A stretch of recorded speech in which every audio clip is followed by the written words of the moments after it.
All right. So, game pitch presentations today. We got to move fast so we can get as many as we can today. We're hoping to aim for 8, so 5 minutes per pitch. Here's our usual advertisements. Help support the club, so on and so forth. Money is cool. Become a VIP member. We will try to do things for you. Merchandise order form. Today's agenda: pitch presentations. Let's go. Just one on the list, as we did because of the Discord, is Extreme Extermination. Please come on up. All right, this is my pitch: Extreme Extermination, and and it says the wrong date. I'm very smart. All right, so wait. All right, so first I'm gonna ask you guys to consider this goose.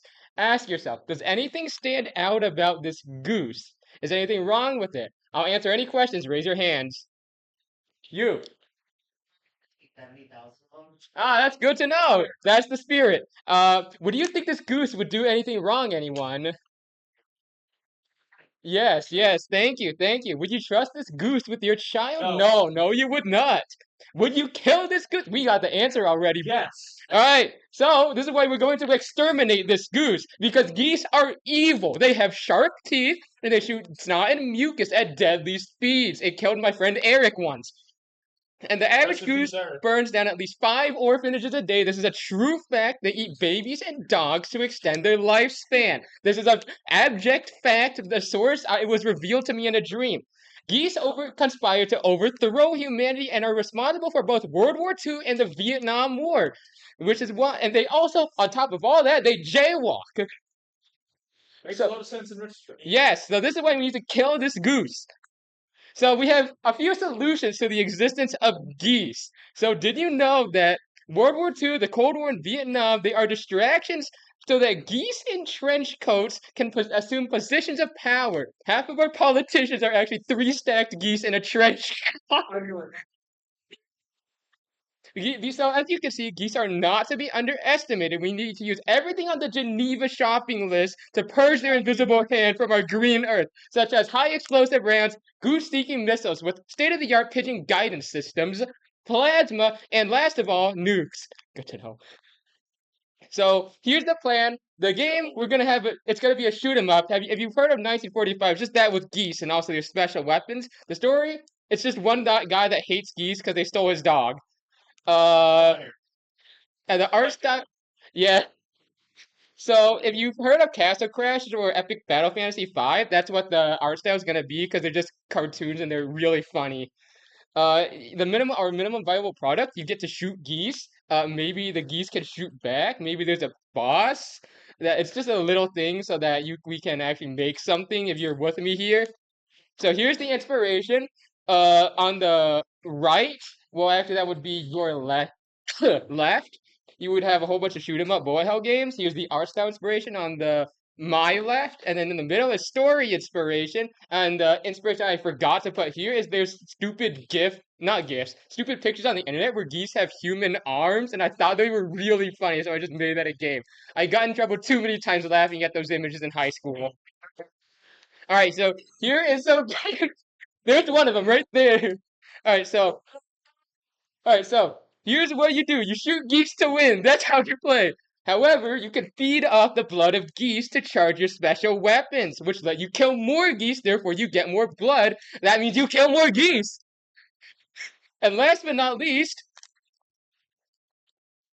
nuke geese.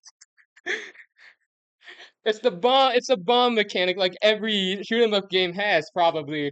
But it's a nuclear on geese! What more could you ask? Also, you can shoot like a really big laser if you want, but come on, man. Who would you? Here's some art that I made in like 30 minutes. We have some regular geese over here, enemies, some portraits of characters. You only get to play as that one. There's a concept of the game that I made in also 30 minutes. You could see that you could shoot geese. So who do I need, you ask? Other developers. I kind of suck at using Godot. That's what we're gonna use. I also don't know how to use Git. I wasn't there for that meeting. I was playing Silk Song. Fire. We need artists because as you can see, my shading kind of looks like camo. And we need a UI designer because I'm not that good at making those. Musicians because I'm not that good at music. Voice actors that are specifically good at screaming into the microphone. And sound designers. And if you encounter a goose on campus, make sure you record every sound it makes. It's important. And last but not least, funny people. I hope I'm not damaging this thing by slapping it with a ruler. And that's it. Thank you. Hello. Okay. So, hi, this is my Marco. This is Jake. Hello. Our game is gonna be Catan, which is just an original but not really game of resource management and strategy. So, let's go. Let's go. Go anyway. Okay. Okay. Do you like cats? What? Fuck. Game's not for you. Do you like Kingdom Rush or any tower defense game? Yeah, right? Do you like Catan? No. No. Okay, anyways. What if they had a child?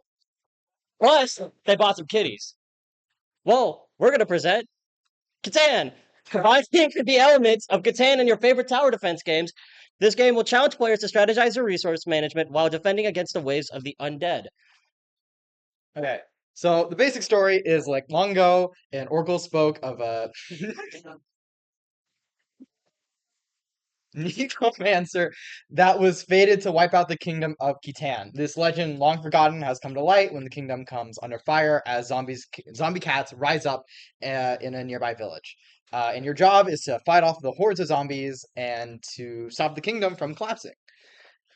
Let's see. So again, it's very similar to Catan and kind of tower defense game. So we're trying to protect the catdom from multiple waves of undead cats, build defenses, and build resources to kind of plan for future waves. And with beautiful concept art. Little kitty right there. Don't ask why the woods and the wheat are like that. Yeah. This is just general inspiration. Again, Catan and Kingdom Rush. The art right now we have kind of a pixel art feel, like kind of a Stardew Valley kind of thing. But if you're an artist, we'll give you full creative freedom. We're very desperate. And just the general story is a little bit like Kingdom Rush and kind of Plants vs Zombies, that kind of strategy defense game. So we're gonna be using Godot. Our MVP is just a single level, just one. 10 waves, 3 enemies, and then just set up basic resource towers and defense towers.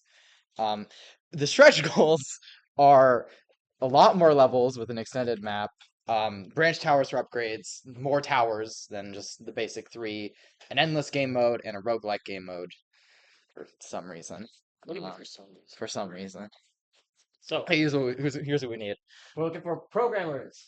Those who are familiar with Godot, don't worry, we can teach you. We're also kind of new to Godot. But we mostly need artists. If you guys want to be like a creative lead for our project, we will give you full creative freedom for this. You guys can change the art style from pixel art or whatever. And musicians and sound designers would be also very cool. Yeah. But if we're mostly looking for artists, please. Mm-hmm. Yeah, that's it. Anyways, Thank you. Thank you. Oh, fire.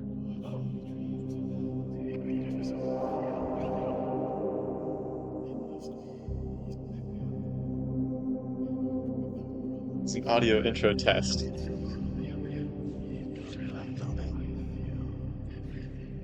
Oh, I can't.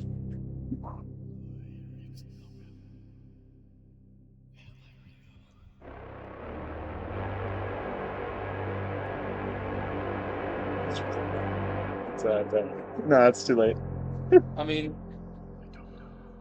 that's about as far as we can go. That's okay. Are you like whispering That'll do. exposition? Yeah, there was audio, but you know what? That's fine. We don't need it. We're gonna keep moving. The game is called What Stands to Be Lost. It is a 3D interactive storytelling game that switches between multiple protagonist perspectives. It is not a visual novel. It is kind of a walking simulator, but I think interactive story is a better term for it because I there's a love little Death bit of Stranding. choice in it. The story, really quickly. The year is 2175. It's a theoretical future, so everything that happens in our timeline is canon. And the concept is what would the world look like if all the technology we're trying to develop has been created? So automation is complete. People don't need to work any jobs anymore. AI is as good as you can imagine it needs to be. So if you can think of it, it'll make it for you. There's no need to do the creation. But of course, the world that looks like that is not as great as you might imagine. Um, all you really need to do is sit in your two-room apartment and watch TV all day and be fed and all that. But not everyone's down for this kind of life. There are rumors that people are starting an anti-technology tribe out in Idlewild, and our protagonists have heard these rumors and are going to chase them. Uh, the themes of the story are these: the value of fear, whether or not it's actually useful, an addiction to feeling safe. That's what ties into the whole theme of technology as well. Introspection, or the art of thinking about thinking, and self-expression versus secrecy. The art is going to look a little bit like either of these games, A Thousand Times Resist or Firewatch, and the whole idea is that it's not so heavy on the textures, but um, it does focus on colors and shapes. Yep. The gameplay is there's two layers of the gameplay. So in part of the story, you're searching through people's memories to figure out what happened to someone who you find out at the beginning has died. Um, and you're searching through the memories of the people who were there to find out how it happened and why it happened. Um, the input is part of the storytelling, so there's some creative ways we're going to be using the keyboard to actually tell the story. We're not really following any rules of games that have been made before here. We're kind of making up our own thing. And then the top layer of the story is not the memory layer, but it's where you have some dialogue options and you can explore and figure out what's going on in this town in Idlewild. And that's where you're searching for the memories there. Uh, the current state of the game. We have 80 pages of drafted scenes, 4 studio members, 8 voice actors, 5 playtesters, and most importantly, 4 cats. But second most importantly, I'd like to elaborate on the 4 studio members. Hello, I'm Evan Chambers. I'm doing the writing, I'm doing the creative direction, and a little bit of programming. And then, hello, there's Nick. It's all right. Nick's gonna be helping with. Oh, go back, go back. Nick's gonna be helping with some programming. My friend Nathan, I've known him since I was 6 months old. He's doing our music, and my brother Ian Chambers is doing some concept art. The studio's called Not the Desert. I'll explain that if you join. Um, Goals, because we're busy, we're setting the bar pretty low for this semester. We just want the systems of the game to be working, just gray boxed and running, so that we can build the game on top of it by next semester. And by next semester, we want to have a draft. But the goal is to release it on Steam eventually. Who knows how long? But hopefully it sells.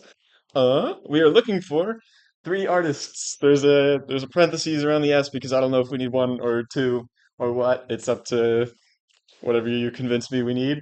But we need character designs, we need the environment, we need props. If you join as an artist, you will have some say in how we design the environment and all that and what goes into the props. There's storytelling to be done there if you're into that kind of thing.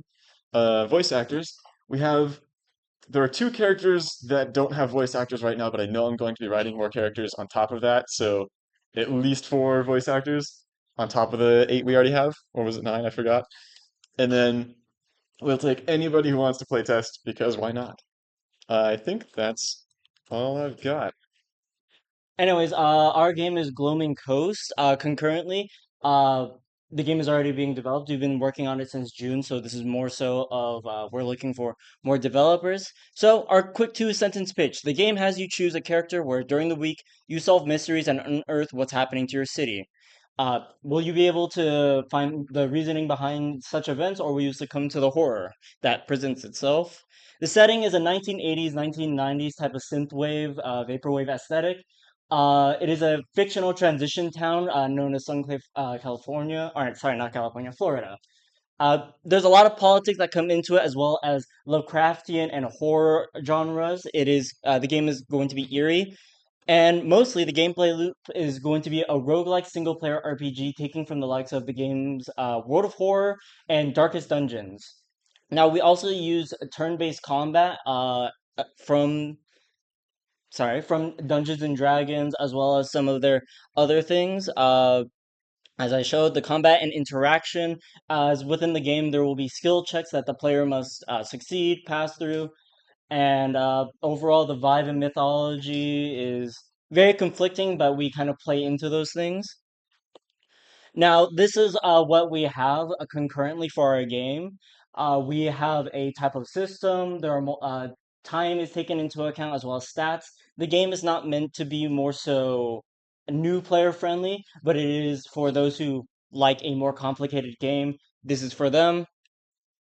Now we have a lot of concept art for the characters. Concurrently, we only have 2 characters developed, but 8 others currently being in development. There's also multiple different monsters. There are different areas on the beach and as well within the city that the players can travel to. There's more. And what we hope to get done by December are the items, which are halfway done, time progression, combat interactions, and events. And hopefully, if we get enough people and if we have enough time, our stretch goals are to fully complete mysteries, monsters, and make the UI look good. Again, what we need are programmers and artists and possibly some audio designers if you're interested in that type of thing. You can contact me through my name. Yeah. So that's my game. Alright, hello everybody. We are a brand new team. Welcome to our game. It is called Caelum Legacy. I am your team lead, Nick, and this is my awesome team. I'm member. Nathaniel. Right, so you want So, for the brief overview, we want to make a RTS with roguelite elements, briefly following the idea of following previous RTSs like Warhammer Total Wars or StarCraft 2. And so, in this brief overview, I'll also throw in a story slide. Basically, you're a exiled prince or like war veteran like a war hero. after a coup is established in your interstellar empire. And so the story follows you as you try and reclaim your kingdom and reestablish your rule along with the aid of different factions as you go. So, as for the actual gameplay, I mentioned that the game is going to be like an RTS. For those of you that have played, there's a lot that we need to flesh out here. But for now, we just have a little bit of basics. Like we want to be able to select our units. We want to be able to have them do basic actions like make them attack, defend, retreat, build, stuff like that. And let's see, there's going to be some units that have unique abilities. Right now, they're not going to have anything. I don't think that would be more of a stretch goal. And then less, of course, it's going to be keyboard mouse. I can't imagine you play RTS on any other sort of genre. And yeah. So, the relic system. So, of course, with a roguelite or roguelike, a lot of times you'll think of games like Slay the Spire or Monster Train, or even partially like the say, gear system of Diablo. But so our goal is You know where I got that picture from. so with this relic system, we want to split it up into different broad categories, such as units that will affect all of your troops, such as, for example, all your armored units return damage taken, or specific to certain types of units. So, for example, all of one type in StarCraft 2 terms is the Marines gain health, or um, following the idea of individual units being able to have like a powered up specific units. So maybe you have a very expensive tank unit that you can now give the ability to fly You and can move fly and you go 100% twice as faster. fast. Yeah. All right. So for this, this is going to mainly talk about the post-run progression because I didn't want this to just be like a after you do your RTS run, you're done for, you know. So the idea was because you are like some sort of exiled war hero, you have some sort of home base that you're working with. I want it to be like a giant planet with like a massive thruster sticking out of it, but we can leave that to like the art directors and whatnot. So the idea here would be you'd have that home base after every run. You just narrowly scrape out if you lose or something like that, and you'd be able to bring back resources to the base, and that would allow for more sort of like roguelike progression. So here I have an example of like this would be. I think there's a building called like the armory or the training camp, and it would be for unlocking new units that you could experience throughout the run. Maybe we have the laboratory that would change how the units work. And as for the actual like inspiration behind this idea, I know Darkest Dungeon is not really an RTS, but Speak into the mic, please. God, well, you know, Darkest Dungeon. I'm going to point here. Darkest Dungeon is not necessarily an RTS, but it is kind of where the inspiration of this home base feature comes from. Where the idea is after each run, you take it back to the home base, and then you can use those resources to make your base stronger, your unit stronger. You get further, and you have better and better runs as the game goes on. So, Do you want to do this? You want me to do this one? I'm proud of this slide. Even though this is oh my god. So we're looking for. I put this one first because this is the most important. We are looking for programmers because RTS is a really difficult thing to get an MVP out for, and I'm doing it on Unity Engine because that's what I learned with Professor Jamshidi. I know. I'm sorry. I know people do not like Unity Engine, but yes, we need programmers very badly. On top of this, the other one is artists. I believe this is the other one that people really need. I don't mind if it's just like a stupid like box guy walking up to you and like shooting you with a gun, but it'd be really nice if it was actually 3D modeled. I know that's not necessarily an MVP, but yes. And then 2D sprites. Actually, I don't know if I have time to talk about that. And then we have music designers. That one's a bit more of a stretch goal. And then story, of course, again, more of a stretch goal, but that will probably be for what's that, spring 2026, and that'll make our game more interesting and immersive. So for the MVP, of course, the RTS elements really do take priority for this. So the core is, creating the units that will use, being able to actually issue their commands, and other core elements such as camera controls and the HUD, along with enemy AI. And of course, the battle pass for Dachi, because can't forget that. We also want to get some of the basics of the roguelike elements. So just some core relics you can use throughout your run, and maybe one or two that you can continue using over missions. Yes, because if we don't complete the RTS part of the game is just not playable. Can't do anything. So here we have listed a little bit of the stretch goals. I actually have a lot of stretch goals. Fuck it. There's actually a lot of stretch goals for this project. Oh. Stays plugged in. Yeah, so there's a lot of stretch goals. I listed them all out on the document if you want to join the team and just take a look at them. As it turns out, for this game to be really fun, there's just a lot of things you want to add to it.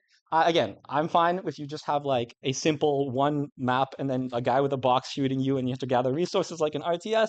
But of course, by the end of spring 2026, we're going to want to have a really fun RTS roguelike gameplay loop, which is something I don't really see very often in games, right? Yeah. And that should be it. That's all. Hello everyone, my name is Lucia, and this is my pitch Into the Dark. Oh wait, I have to talk to the mic. Oh. Yes. So the basic game idea is gonna be a 2D puzzle platformer, and the basic story is that the main character has this voice in their head, which is basically like their personal demon. So he's gonna go on a quest to vanquish it. Now, characters, we've got the main character Mo, that's him right there. The voice, he's the narrator. Chukas, goofy, looking dog, and Lorenzo. And there's gonna be more characters planned. So basic gameplay, you fight your demons and return to the light. The puzzles will involve altering the environment to move on to the next area level. And within the levels, there's gonna be some hidden letters left behind by others trying to complete the same quest. And the ending of the game is determined by your choices throughout the game. Here's some concept art I made like 6 months ago, I think. I don't know. Like this him entering like this place, then inside. Some completed sprites I've gotten done. We've got idle, the walking, running animation, attack, push, and death. So far, I've included almost all of them. I still need to include this one and the death animation. Some other finished sprites, we've got a lever, a platform, a sign, some boxes, and a lamp. Yeah. And now, the progress.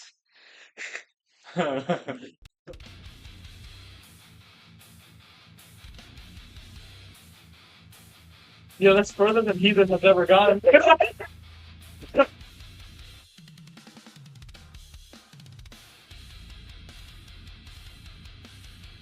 Oh man.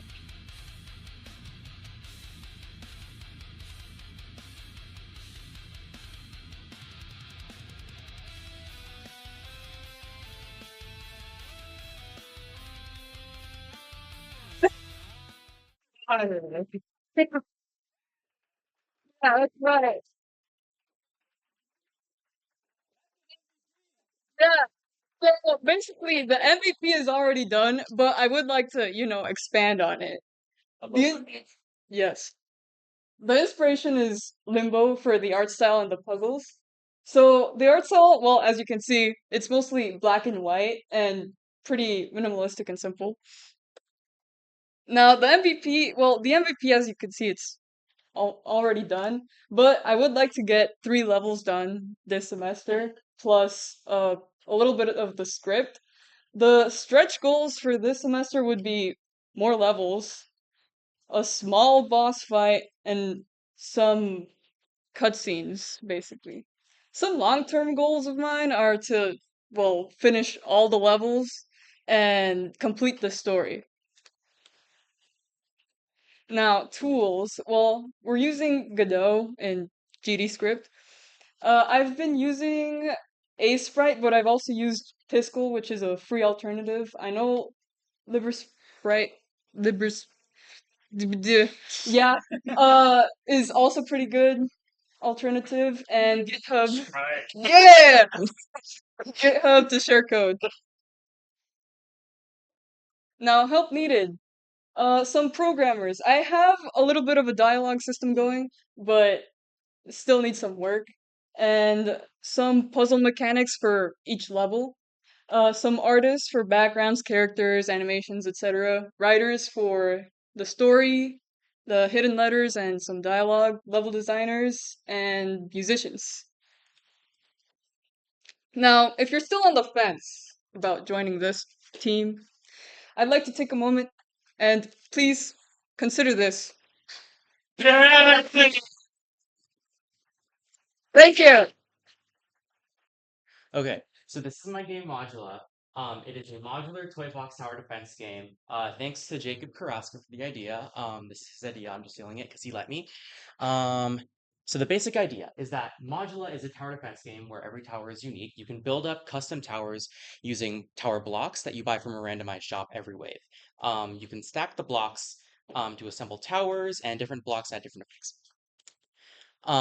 So you start out with 2 basic tower types, an automated arrow tower that aims at enemies automatically and shoots. And then you also have a bomb tower that fires when you click, and it shoots it has 3 charges, and once you run out, you're out for the wave. There are waves of different enemies. It's basically Bloons tower defense. I'll get to that in a bit. So some inspiration that I wanted to go over is the Noida wand building system. Instead of wands, there are towers, and instead of spells, there are guns that you can strap to your towers that give them different cool effects. I really wanted to go into the creative aspect system because it allows you to build like a lot of crazy wacky shit. But instead of wands, I wanted to play it in a tower defense setting. Yeah, this is an example of some stuff you can do with the Noida wand system. It's really silly. And it's very, very mechanically in depth, which I wanted to include in my game Modula. It's going to be the same basic gameplay loop as Bloons Tower Defense, but it's going to have tower building mechanics. And here are some of the tower types. So for projectiles, you would have an arrow block, basic projectile. Chainsaw block, it's melee, short range, but it decreases the reload time for all other towers that it's a part of. And the bomb block shoots a short range bomb with a limited ammo. I thought that was a fish. Which one? Chainsaw. The chainsaw. Could be. The frost block slows down enemies. Coin blocks give you more coins, but it slows down your tower. And the chaos larpa makes towers shoot projectiles that shoot copies of themselves, which lets you do a lot of crazy stuff. And then there are more modifiers, like you can change the type of aiming technique that your tower uses. So you could have it aim at the mouse, you could have it shoot double, or you could have it shoot a little squiggly thing. There are also going to be like a lot of other stuff besides these like basic modifiers. These are just some examples. As for the art direction, I wanted to take it in a toy box or childlike theming with pixel art because it's easy. It emphasizes the building blocks aspect of the game. It's colorful, it's easy to draw, and there are a lot of different ideas that you can use for towers and enemies. As for if I want to do isometric or a grid-based top-down view, that's still up for debate, but I'm leaning more towards a grid-based top-down view because it's easy to program. Here's some enemy ideas. We have the robot. It's a basic enemy type. It walks. It's evil. Is that Freddy Fazbear? No. So we have the knight. He jumps along the path. It avoids traps and melee attacks. Teddy bear, it's tanky and slow. Microphone. And then Speak into the microphone.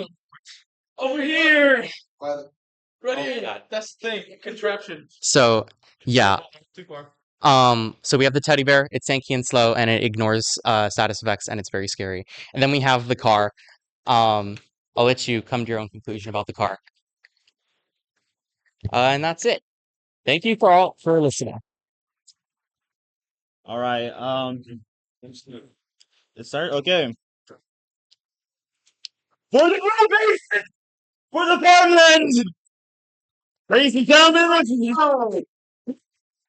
ladies and gentlemen of the jury, I present to you Blueberry. I'm genius. Guess how I came up with that name? But yes, Blueberry is a fast-paced 3D defensive survival horror game where you defend your camp against waves of overgrown produce monsters and their horror leader, Blueberry. Now, the goal of the game, don't get smoothed or turned into a human smoothie because it's the plants eating the people here, I guess. But I'm sure you're asking, why? Why this? What's the lore of the game? Well, you, the player, are the Sunset Orange farmer, and your goal is no other than to take back the Berry Bush Basin, all right? The Berry Bush Basin is the most beautiful farmland in the lands, all right? It is a beautiful place where all beautifully blue things are bound to a damn, I forgot my alliteration thing. But you know what? Long story short, take back the farmland from Barry because he's taking over your farm. That's not nice. Thing's blue. Everything is blue except for you. You're the Sunset Orange farmer.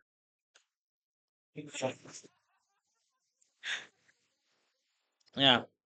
Okay, but actually though, okay, so Blueberry, there's gonna be this is the map set up on your left here, I think. I don't know directions, but so it's gonna be you and your camp that you're defending. It's a resource management game, and you're gonna be managing resources, and then when you run out, you're gonna have to go out to that outer farmland where Blueberry and all his vegetable friends are waiting for you. So, uh, yeah, the two main areas, so it's gonna be like two games in one sort of thing. So it's like Finance at Freddy's while you're inside your area, and then I don't know, some